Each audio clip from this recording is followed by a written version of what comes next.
Hindi ko rin maintindihan ang ugali ni Senator Risa Ontiveros, and I do not appreciate, ano yung sinabi niya? I do not appreciate this kind of behavior and attitude.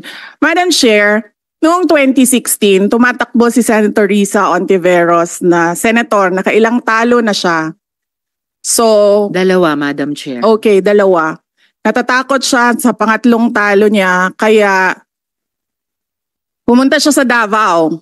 Humingi siya ng tulong. Tinulungan siya ng isang kagawad ng Davao na ngayon hindi na siya sinusuportahan.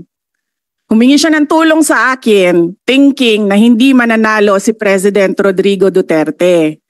Kinausap niya ako ng kinausap doon sa law office ko sa Davao City. Sabi ko sa kanya, o sige, tutulungan kita. Chinika niya ako ng chinika. Tapos umalis siya.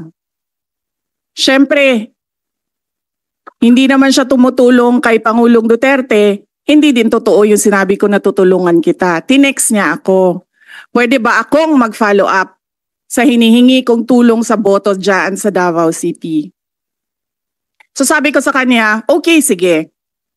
So, tinawagan ko at sinabihan ko at pinakiusapan ko ng pinakiusapan si former Congressman Milen Garcia. Sabi ko sa kanya, Kong, tulungan mo ito. Bigyan mo na lang ng ilang barangay mo at ilang mga leaders mo.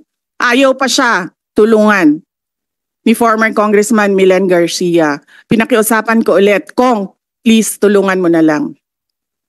Nanalo na siya at nung nanalo siya, anong ginawa niya? Siya ang pinakaunang umatake kay President Rodrigo Duterte. Anong tawag sa ugaling ganito?